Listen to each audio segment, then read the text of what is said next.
नमस्कार, मैं रवीश कुमार। अभी तक आप राष्ट्र के नाम संदेश सुना करते थे। जब किसी को लगे कि सेठ देश को अपनी जेब में रखने लगा है, तब राष्ट्र के नाम संदेश सुनना बंद कर दीजिए। सेठ के नाम संदेश सुनाना शुरू कर दीजिए। आप चाहें तो अपने रेडियो चैनल पर सेठ की बात भी शुरू कर सकते हैं। संडे के दिन आज़ादी के आंदोलन के समय भारत के कई सेठों ने अपना बिजनेस दांव पर लगा दिया, इसलिए कि भारत आज़ाद हो और लोकतंत्र कायम हो। अब उसी आज़ाद भारत में कुछ सेठ ऐसे हैं जो लोकतंत्र और अभिव्यक्ति की आज़ादी को कुचलने के नए नए तरीकों में हिस्सेदार बनते जा रहे हैं। इसलिए सेठ के नाम संदेश जारी कर रहा हूं। कारोबार बहुत साफ है मेरी समझ में कि देश और समाज के लिए अत्यंत जरूरी है। दुनिया के अन्य देशों की तरह हमारे देश के सेठों ने भी समाज को बहुत कुछ दिया है, लेकिन हर सेठ को आप उसी एक चश्मे से नहीं देख सकते हैं। बहुत सारे सेठ होते हैं जो बहुत मेहनत करते हैं, अपना उत्पाद बनाते हैं, उस उत्पाद को लेकर दुनिया में विश्वास हासिल करते हैं, दूसरे अच्छे उत्पादों से प्रतिस्पर्धा करते हैं, पैसा कमाते हैं, समाज और देश को देते हैं। मगर दो चार सेठ ऐसे होते हैं जो राजनीति के बेहद खास होते हैं। उन्हें हर चीज का ही ठेका मिल जाता है, जंगल से लेकर बंदरगाह, आसमान से लेकर जमीन तक का। ऐसा लगता है कि बाकी किसी सेठ को बिजनेस करना नहीं आता है।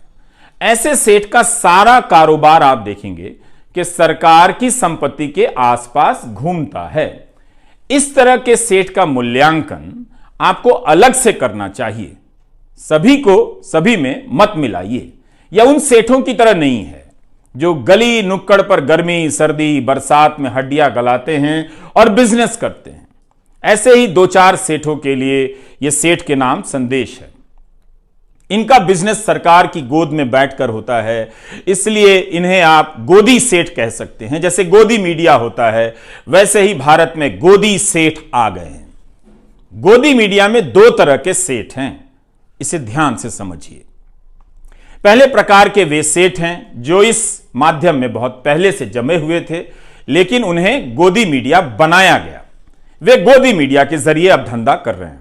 गोदी मीडिया क्या करता है? जनता से सच्चाई छिपाता है और दिन रात आपको हिंदू मुसलमान के बीच विवाद में उलझाकर रखता है या इसी तरह के दूसरे विवादों में फंसाए रखता है। तो गोदी मीडिया देश का पहला ऐसा बिजनेस है जिसमें हजारों लोग इस बात के लिए घर से निकलते हैं कि दफ्तर पहुंचकर खराब से खराब प्रोडक्ट बनाएंगे। ऐसा कहीं बिजनेस आपने देखा है?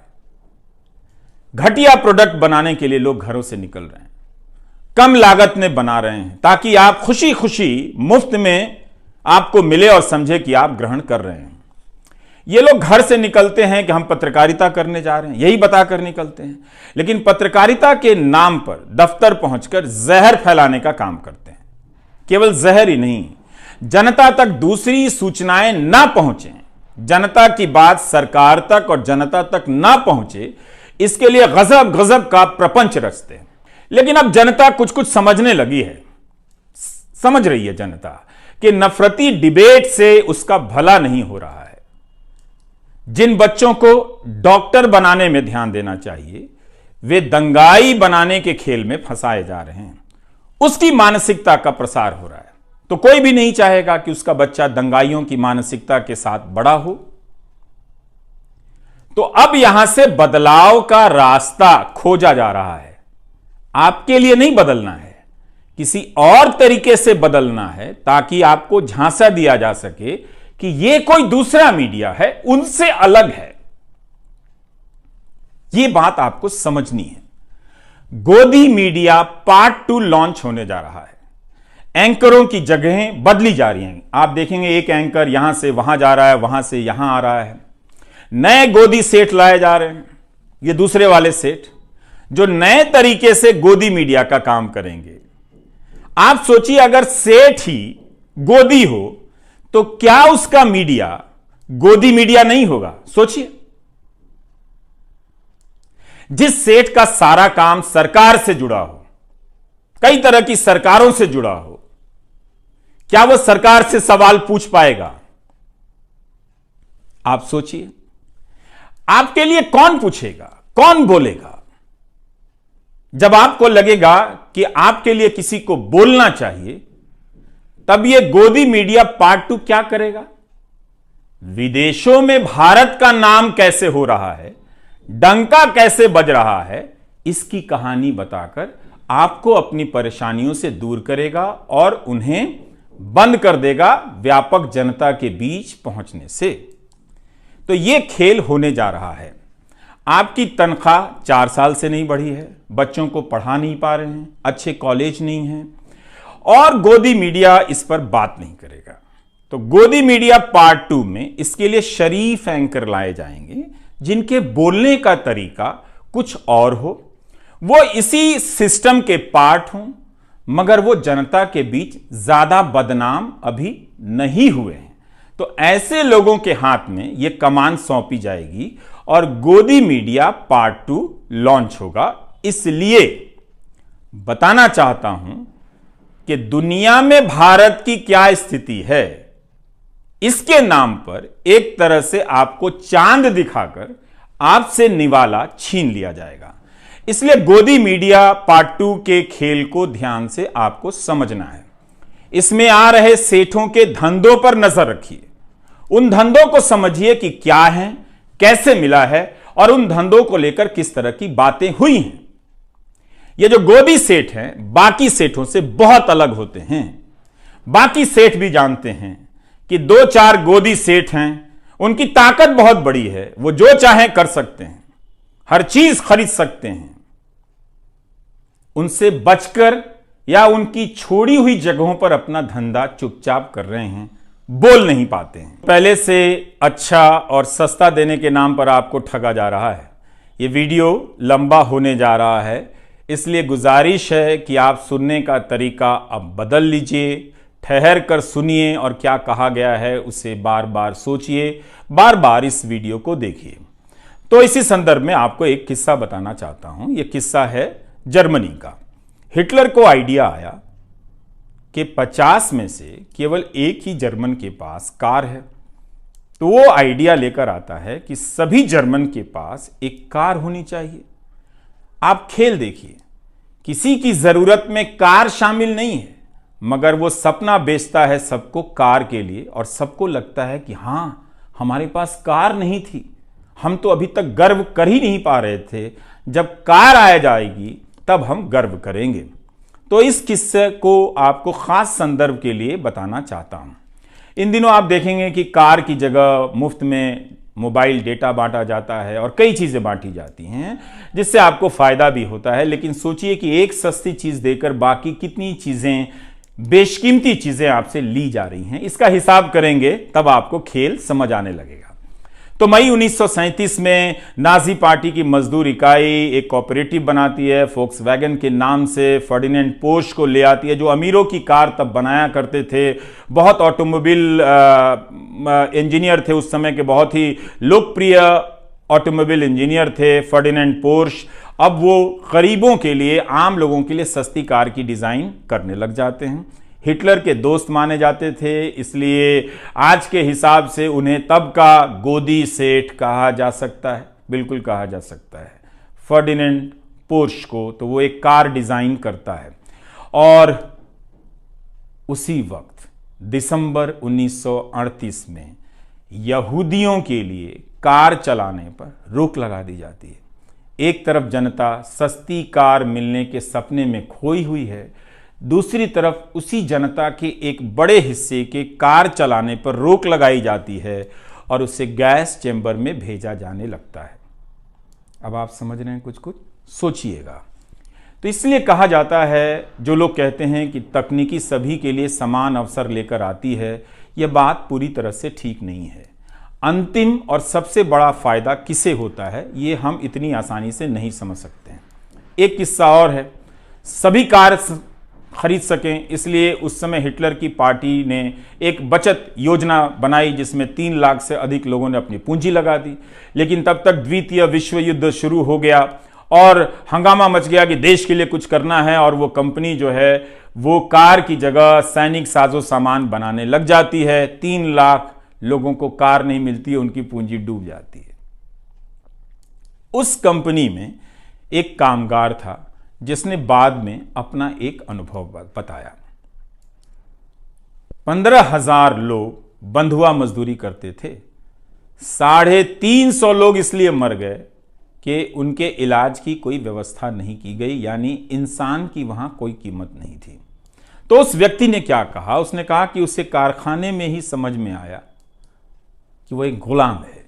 उस प्लांट में काम करते हुए उसने महसूस किया कि वह केवल एक सामान है, वस्तु है, व्यक्ति नहीं है जो केवल काम और काम कर सकता है किसी के इशारे पर। इसी समय गुलाम भारत के सेठ क्या कर रहे थे? उस इतिहास में जाएंगे तो आप सेठों पर गर्व करेंगे। बल्कि आज भी भारत के लाखों व्यापारी आज़ादी के आंदोलन में उस समय के सेठों की भूमिका पर गर्व करते हैं। ऐसी विरासत देकर गए हैं वो। हम सभी को करना चाहिए। हम केवल चंद बड़े सेठों के नाम जानते हैं जो मैं बताऊंगा, लेकिन उस वक्त देश भर के अनगिनत सेठों ने, कारोबारियों ने अपना बिजनेस दांव पर लगा दिया कि भारत आज़ाद हो, लोकतंत्र कायम हो। जमनालाल बजाज, वाडीलाल लल्लू भाई मेहता, सैमुअल एरन, लाला शंकर लाल भी सेठ ही थे। ब्रिटिश हुकूमत से लोहा ले लिया, सीधे कांग्रेस में शामिल हो गए जो उस वक्त आज़ादी के आंदोलन का नेतृत्व कर रही थी। जीडी बिरला, अंबालाल साराभाई, वाईचंद, हीराचंद जैसे सेठ कांग्रेस में शामिल नहीं हुए, ऐसे भी लोग थे, मगर बाहर से आंदोलन का समर्थन करते रहे। इनमें से कोई भी सामान्य सेठ नहीं था। हमारे हीरो हैं ये लोग, हमारी आज़ादी की लड़ाई की विरासत हैं। इन्हें भी छापा पड़ने और बिजनेस डूब जाने का डर रहा होगा, मगर ये उस डर से उस वक्त बाहर आ गए। इन सब सेठों के योगदान को आप ध्यान से देखिए, पता चलेगा कि कईयों ने अपनी दुकान जलाकर आज़ादी के आंदोलन को सींचा है। आज भी ऐसे कई सेठ हैं जो भारत को इन्हीं सपनों के साथ देखना चाहते हैं, आज भी, मगर वे डर गए हैं, डरा दिए गए हैं, इसलिए अब नहीं बोलते हैं। आपको याद है एक बार राहुल बजाज ने अमित शाह से एक सवाल पूछ लिया, कितना हंगामा मच गया था, बड़ी खबर बन गई थी, क्योंकि अब पब्लिक में आपके सेठ सरकार से सवाल नहीं करते हैं। एक समय था जब काफी बोला करते थे, इसलिए मुझे लगा कि सेठ के नाम संदेश जारी करना जरूरी है। तो आजादी के समय के सेठ बिजनेस तो कर रहे थे, मगर यह भी देख रहे थे कि जनता के साथ अन्याय हो रहा है। उन्होंने आजादी की लड़ाई में हाथ और धन दोनों बटा दिए। बेंगलुरु के हाजी उस्मान सेठ ने तो अपनी सारी पूंजी गांधी के आंदोलन को दे दी, आयात किया हुआ सारा सामान जला दिया। बाद में हाजी उस्मान की मौत किराए के मकान में हुई, लेकिन जब उनकी मैयत निकली तो इतने लोग शामिल हुए कि 5 किलोमीटर की लाइन बन गई। यह था सेठों के प्रति सम्मान, उनका आदर और उनका योगदान। तो जिस समय हिटलर की जर्मनी में सेठ उसके साथ मिलकर अपनी ही जनता को जला रहे थे, भारत में, गांधी के भारत में सेठ अपना बिजनेस जलाकर लोगों के अंधेरे घरों में दिया जला रहे थे। है ना उनका शानदार इतिहास। मीडिया को सेठ ही चलाते हैं। हर दौर में सेठ, मीडिया और सरकार की भूमिका और रिश्ते बदलते हैं। हर समय नई नजर से इन तीनों को देखने की जरूरत है। जब सारा मीडिया 2-4 सेठों के हाथ में चला जाएगा, तब अभिव्यक्ति का मैदान छोटा हो जाएगा। कई लोग इस खेल की तुलना हर तरह के सेठ से करते हैं, मगर यह खेल इतना सरल नहीं है। पिछले 8 साल में कई नए मीडिया संस्थान आए, जैसे caravan, wire, news laundry, scroll, article 14। यह भी मीडिया का काम करते हैं। क्या गोदी सेठ इनकी मदद कर सकता है, इनमें निवेश कर सकता है? नहीं, क्योंकि ये सरकार से सवाल करते हैं, झूठ का पर्दाफाश करते हैं। इसलिए गोदी सेठ का निवेश केवल धंधे के उसूल की तरह किया जाने वाला निवेश नहीं है। आप बेहतर तरीके से जानते हैं कि गोदी सेठ क्यों गोदी सेठ है। आप ही बेहतर बता सकते हैं कि यह सेठ किसका है, मतलब खुद बना है या किसी का एजेंट है। गोदी सेठ के पास दौलत बहुत है, ताकत बहुत है, बहुत ताकत है, मगर याद रखना चाहिए सभी को, गोदी सेठ को भी, कि यह भारत है। इसकी महान जनता को कोई गोदी सेठ चवन्नी ना समझे। उसके स्वाभिमान से ना खेले, वरना वो अपनी जेब से केवल एक एक चवन्नी निकाल कर रख देगी तो दौलत का ऐसा पहाड़ बन जाएगा और उसके सामने सेठ की सारी दौलत चवन्नी हो जाएगी। महान भारत की महान जनता का सामर्थ्य दुनिया के किसी भी नंबर के 2 नंबरी सेठ से बड़ा है, किसी भी नंबर के 2 नंबरी सेठ से बड़ा है। सेठ के नाम संदेश इसी मकसद के लिए है, बताने के लिए। पूरी दुनिया में देखिए, केवल भारत में नहीं है, सेठ लोग क्या कर रहे हैं। 2-4 ही सेठ होते हैं हर देश में, वो पूंजी को अपने नियंत्रण में कर लेते हैं, सारी पूंजी उनके पास होती है। ऐसे सेठ राजनीति की गोद में होते हैं और राजनीति इनकी गोद में होती है।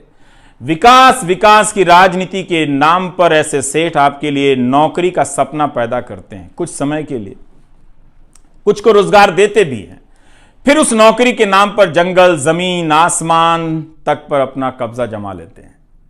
आप देखेंगे कि इस काम में 2 ही 3 सेठ होते हैं, ज्यादा से ज्यादा 10 होते हैं। किसी भी देश में देखिए, केवल भारत में नहीं है।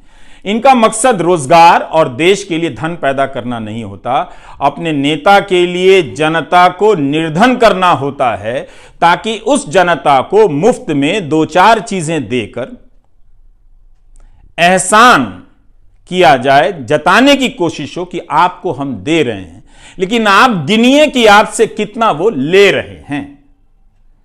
तो इस काम में हर देश में 2 ही 4 बड़े गोदी सेठ होते हैं जो हर तरह का मीडिया खरीद लेते हैं और बाद में जनता को खत्म कर देते हैं।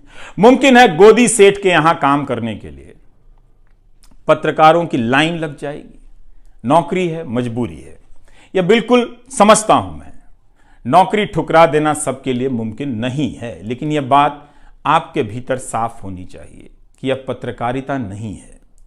मैं ये अपराध बोध आप पर नहीं डालना चाहता, आपकी मजबूरियों को समझता हूं, मैं ये बात पत्रकारों से कह रहा हूं। फिर भी मैं कहना चाहता हूं कि याद रखिएगा, आप एक खतरनाक गोदी सेठों के यहां काम कर रहे हैं, ये बात आप याद रखिएगा। इसलिए जनता से कहता हूं कि आप गोदी मीडिया देखना बंद कर दें, ताकि गोदी चैनलों के पत्रकारों को आजादी मिल जाए। जनता का दबाव बढ़ेगा तो पत्रकारों को अच्छा काम करने का मौका मिल सकता है।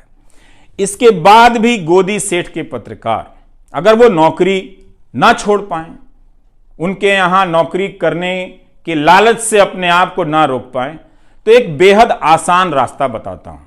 जब वे दफ्तर से घर लौट कर आए तो अपने बच्चों से, पत्नी से, परिवार के सदस्यों से और रिश्तेदारों से उनके कान में कह दें कि भारत में पत्रकारिता खत्म कर दी गई है, ये लोकतंत्र नहीं है, जो खबर बताई जानी चाहिए वो खबर नहीं बताई जाती है।